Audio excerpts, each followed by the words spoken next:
Χαίρετε εν κυρίω, αγαπητοί μου αδελφοί και αδελφές. Είμαι ο πατήρ Δημήτριος και σας καλωσορίζω με πολύ αγάπη και σεβασμό στην Οδό Σωτηρίας, το κανάλι όπου βρίσκουμε μαζί το πνευματικό μας καταφύγιο και την αλήθεια του Ευαγγελίου. Σήμερα θα αγγίξουμε ένα θέμα πολύ ευαίσθητο, ένα θέμα που πονάει. Θα μιλήσουμε για τον χώρο του νεκροταφείου. Όλοι μας, αργά ή γρήγορα, έχουμε περπατήσει σε αυτά τα σιωπηλά δρομάκια. Έχουμε σταθεί πάνω από το μάρμαρο, έχουμε ανάψει το καντήλι με χέρια που τρέμουν και έχουμε κλάψει για τον άνθρωπό μας. Η Εκκλησία μας δεν ονομάζει αυτό το χώρο νεκροταφείο. Τον ονομάζει κημητήριο, δηλαδή τον χώρο όπου οι άνθρωποι κοιμούνται περιμένοντας τη σάλπιγγα της Δευτέρας Παρουσίας και την κοινή Ανάσταση. Είναι ένας χώρος ιερός. Όμως, αδελφοί μου, ακριβώς επειδή εκεί ο πόνος μας είναι στο αποκορύφωμα, εκεί είμαστε και πιο ευάλωτοι. Ο διάβολος που μισεί τον άνθρωπο συχνά στείνει καρτέρι δίπλα στα μνήματα. Εκμεταλλεύεται τη θλίψη μας για να μας βάλει στο στόμα λόγια επικίνδυνα. Λόγια που καταστρέφουν τη δική μας ψυχή, αλλά βασανίζουν και την ψυχή του κεκοιμημένου. Σήμερα θα σας προειδοποιήσω για 3 συγκεκριμένες φράσεις, 3 μεγάλα λάθη που δεν πρέπει ποτέ, μα ποτέ να ξεστομίσετε όταν βρίσκεστε στο κημητήριο. Και στο τέλος θα σας πω ποια είναι τα μόνα αληθινά λόγια που περιμένουν οι νεκροί μας να ακούσουν. Σας παρακαλώ, ανοίξτε την καρδιά σας. Η πρώτη επικίνδυνη φράση. Λόγια απελπισίας και απόγνωσης. Το πρώτο και πιο συνηθισμένο λάθος που ακούμε στα κημητήρια είναι τα λόγια της απόλυτης απελπισίας. Άνθρωποι που πάνω στον πόνο τους φωνάζουν «Γιατί, Θεέ μου, τον πήρες? Ήταν άδικο. Είσαι άδικος, Θεέ μου. Γιατί δεν πήρες εμένα το γέρο και πήρες το παιδί?» Αδελφοί μου, κατανοώ απόλυτα τον πόνο. Ο πόνος της μάνας που χάνει το παιδί της δεν περιγράφεται με ανθρώπινα λόγια. Όμως, η βλασφημία και η κατάκριση του Θεού πάνω από τον τάφο είναι μια τεράστια πνευματική παγίδα. Όταν λέμε ότι ο Θεός είναι άδικος, είναι σαν να λέμε ότι εμείς ξέρουμε καλύτερα από το δημιουργό του σύμπαντος. Ο Μέγας Ιωάννης ο Χρυσόστομος λέει το εξής συγκλομιστικό. «Όταν κλαις με ελπίδα, τα δάκρυά σου γίνονται βάλσαμο για την ψυχή του νεκρού. Όταν όμως φωνάζεις, χτυπιέσαι, καταργέσαι την ώρα και τη στιγμή και βλασφημείς το Θεό, τότε οι δαίμονες χορεύουν γύρω από το μνήμα. Γιατί πέτυχαν το σκοπό τους, σε έκαναν να χάσεις την πίστη σου». Ο Θεός, αγαπητοί μου, δεν παίρνει ζωές από εκδίκηση ή από σκληρότητα. Ο Θεός παίρνει μια ψυχή την πιο κατάλληλη στιγμή για τη σωτηρία της. Ακόμα κι αν εμείς, με το φτωχό ανθρώπινο μυαλό μας, δεν μπορούμε να το καταλάβουμε. Μην ξεστομίζετε ποτέ λόγια που ακυρώνουν την πρόνοια του Θεού. Ο νεκρός σας έχει ανάγκη την προσευχή σας, όχι τις κατάρες σας. Η δεύτερη πιο σκοτεινή φράση, «Πάρε με μαζί σου». Η δεύτερη φράση είναι ίσως η πιο επικίνδυνη όλων. Είναι μια φράση που κρύβει μέσα της πολύ σκοτάδι. Βλέπουμε ανθρώπους, χήρες, γονείς, να αγκαλιάζουν το σταυρό του μνήματος και να λένε «Δεν αντέχω χωρίς εσένα, πάρε με μαζί σου, θέλω να πεθάνω, δεν θέλω να ζήσω άλλο». Προσοχή, μεγάλη προσοχή αδελφοί μου. Αυτή η φράση δεν είναι απλώς μια έκφραση πόνου, πνευματικά είναι μια πρόσκληση. Όταν λες «πάρε με μαζί σου» ή «θέλω να πεθάνω», απεμπολείς, πετάς στα σκουπίδια το δώρο της ζωής που σου έδωσε ο Θεός. Οι κεκοιμημένοι δεν έχουν καμία εξουσία να πάρουν κάποιον μαζί τους. Ο μόνος που είναι κύριος της ζωής και του θανάτου είναι ο Ιησούς Χριστός. Ποιος ακούει όμως αυτή την απεγνωσμένη κραυγή? Την ακούει ο διάβολος. Ο πονηρός, όταν βλέπει ότι εσύ ο ίδιος παραδίδεις τα όπλα και ζητάς το θάνατο, βρίσκει ανοιχτή πόρτα. Μπαίνει μέσα σου και σου φυτεύει τον σπόρο της κατάθλιψης. Σου σκοτεινιάζει το μυαλό. Έχω δει ανθρώπους να λένε αυτή τη φράση στα νεκροταφεία και μέσα σε λίγους μήνες να αρρωσταίνουν βαριά ή να χάνουν το λογικό τους.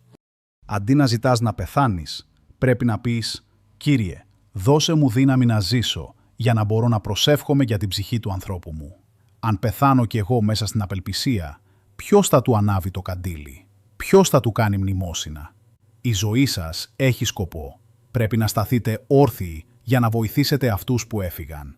Αγαπητοί μου, θα ήθελα σε αυτό το σημείο να σας ζητήσω κάτι μέσα από την καρδιά μου.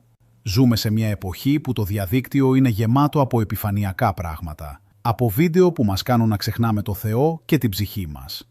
Εδώ, στην Οδό Σωτηρίας, δίνουμε έναν καθημερινό αγώνα για να κρατήσουμε το φως της Ορθοδοξίας αναμένο. Αλλά ο αλγόριθμος του YouTube δεν προωθεί εύκολα τέτοια πνευματικά μηνύματα. Σας παρακαλώ, βοηθήστε μας να σπάσουμε αυτή τη σιωπή. Κάντε τώρα εγγραφή στο κανάλι μας. Πατήστε το κουμπί μου αρέσει, το like σε αυτό το βίντεο. Γράψτε ένα σχόλιο. Κάθε δική σας ενέργεια βοηθάει αυτό το βίντεο να εμφανιστεί στις οθόνες ανθρώπων που ίσως αυτή τη στιγμή πενθούν απελπισμένα και χρειάζονται παρηγοριά. Γίνετε εσείς οι ιεραπόστολοι αυτής της αλήθειας. Σας ευχαριστώ βαθύτατα. Η τρίτη βλάσφημη φράση. Όλα τελείωσαν. Δεν υπάρχει τίποτα. Πάμε τώρα στο τρίτο τραγικό λάθος. Υπάρχουν άνθρωποι που πηγαίνουν στο μνήμα, κοιτάζουν το χώμα και λένε «Αυτό ήταν. Χώμα ήμασταν και χώμα θα γίνουμε. Τελειώσαμε. Χαθήκαμε. Δεν θα σε ξαναδώ ποτέ». Αυτή η φράση, αδελφοί μου, είναι μαχαιριά στην καρδιά του Χριστού. Αν τα λέτε αυτά, τότε γιατί πηγαίνετε στην εκκλησία το Πάσχα? Γιατί κρατάτε τη λαμπάδα? Ο Χριστός σταυρώθηκε, κατέβηκε στον Άδη και ανέστησε τους νεκρούς. Όταν λες όλα τελείωσαν, είναι σαν να φτύνεις τον σταυρό του Κυρίου. Είναι σαν να λες ότι ο Χριστός είναι ψεύτης. Ο θάνατος νικήθηκε. Το χώμα που βλέπεις στο μνήμα δεν είναι το τέλος. Είναι το σπορείο.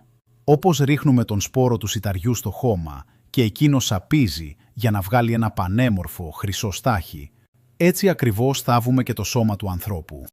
Περιμένουμε την άνοιξη της αιωνιότητας, τη Δευτέρα Παρουσία, όπου αυτό το σώμα θα αναστηθεί άφθαρτο, λαμπερό και αιώνιο. Μην αρνείστε την Ανάσταση πάνω από τον τάφο. Μην πληγώνετε την ψυχή του κεκοιμημένου λέγοντας «Σε έχασα για πάντα». Δεν τον έχασες. Απλώς άλλαξε δωμάτιο. Πέρασε από το δωμάτιο της επίγειας ζωής στο μεγάλο σαλόνι του ουρανού. Και μια μέρα θα ανοίξεις κι εσύ την πόρτα και θα συναντηθείτε ξανά. Κουτσομπολιό και κοσμικές συζητήσεις πάνω από το μνήμα. Θέλω να προσθέσω και κάτι ακόμα, πολύ πρακτικό. Το κημητήριο είναι ιερός χώρος. Συχνά βλέπω ανθρώπους να συναντιούνται στα μνήματα, συγγενείς και γνωστοί, και να αρχίζουν το κουτσομπολιό. Να μιλάνε για κληρονομιές, για πολιτικά, για το τι έκανε ο γείτονας, να γελούν δυνατά ή να τσακώνονται για τα περιουσιακά του νεκρού. Πάνω ακριβώς από το σώμα του. Αυτό είναι ύβρις. Το σώμα του Ορθόδοξου Χριστιανού υπήρξε ναός του Αγίου Πνεύματος. Έχει βαπτιστεί, έχει μυρωθεί με Άγιο Μύρο, έχει κοινωνήσει το σώμα και το αίμα του Χριστού. Το μνήμα είναι ο βωμός της ανάπαυσής του. Όταν πατάμε εκεί, πρέπει να έχουμε απόλυτη σιωπή και σεβασμό. Αν θέλετε να συζητήσετε τα κοσμικά, βγείτε έξω από την πόρτα του νεκροταφείου. Μέσα στον ιερό χώρο μιλάμε μόνο στον Θεό. Τι πρέπει να λέμε στο νεκροταφείο? Ποια είναι λοιπόν τα λόγια που περιμένουν οι ψυχές να ακούσουν? Τι πρέπει να λέμε όταν ανάβουμε το καντήλι? Οι ψυχές των κεκοιμημένων δεν χρειάζονται τα δάκρυα της απελπισίας μας. Χρειάζονται το έλεος του Θεού. Όταν φτάνεις στο μνήμα, κάνε τον σταυρό σου, σκύψε με ταπείνωση και πες το πιο ισχυρό, το πιο γλυκό, το πιο σωτήριο προσευχητάρι. Ο Θεός συγχώρεσον την ψυχή του δούλου σου. Ανάπαυσον, Κύριε, την ψυχή του δούλου σου. Και λέτε το όνομά του. Πείτε το τρισάγιο. Άγιος ο Θεός, Άγιος ισχυρός, Άγιος αθάνατος, ελέησον ημάς. Πάρτε το θυμιατό, βάλτε μέσα μοσχοθυμίαμα. Ο καπνός από το λιβάνι είναι η προσευχή που ανεβαίνει κατευθείαν στον θρόνο του Θεού. Ανάψτε το καντήλι, ρίξτε καθαρό λάδι. Το λάδι συμβολίζει το έλεος, τη συγχώρεση. Λέμε στον Θεό, Κύριε, όπως εγώ του προσφέρω αυτό το λάδι και το φως, έτσι κι εσύ δείξε του το άπειρο ελαιό σου και φώτισέ τον με το φως σου το ανέσπερο. Μιλήστε τους, ναι, αλλά μιλήστε τους με ελπίδα. Πείτε τους, σε αγαπώ, δεν σε ξέχασα, προσεύχομαι για σένα. Να έχεις καλό παράδεισο και με τη χάρη του Χριστού θα ξανασυναντηθούμε. Αυτά τα λόγια γίνονται δροσιά, γίνονται δώρο, γίνονται πνευματικό νερό για τις ψυχές τους. Επίλογος. Το κημητήριο είναι προθάλαμος της Ανάστασης. Αγαπητοί μου αδελφοί, μην αφήνετε τον θάνατο να σας κλέψει την ελπίδα. Εμείς, οι Ορθόδοξοι Χριστιανοί, είμαστε τα παιδιά του αναστημένου βασιλιά. Για εμάς, τα νεκροταφεία δεν είναι τόποι απελπισίας, αλλά ο προθάλαμος της Ανάστασης. Είναι η αίθουσα αναμονής μέχρι να ακουστεί η φωνή του Κυρίου. Δεύτε, η ευλογημένη του πατρός μου. Την επόμενη φορά που θα πάτε στο κημητήριο, μην πάτε με τα μάτια γεμάτα μαύρο σκοτάδι. Πηγαίνετε με τον σταυρό στο χέρι, με προσευχή στα χείλη και με σιγουριά στην καρδιά. Θα ήθελα να σας ζητήσω κάτι πριν κλείσουμε. Γράψτε μου κάτω στα σχόλια. Ποιον άνθρωπο επισκέπτεστε όταν πηγαίνετε στο κημητήριο? Γράψτε το όνομά του, να προσευχηθούμε όλοι μαζί. Γράψτε «Υπεραναπαύσεως του δούνου του Θεού». Είναι μεγάλη ευλογία να προσευχόμαστε ο ένας για τους κεκοιμημένους του άλλου. Ο Θεός να αναπαύει τις ψυχές των αγαπημένων σας σε σκηνές δικαίων. Να στεγνώνει τα δάκρυά σας, να σας δίνει δύναμη και να ευλογεί τα σπιτικά σας. Μην ξεχνάτε ποτέ, η αγάπη είναι πιο δυνατή από τον θάνατο. Ο Θεός μαζί σας.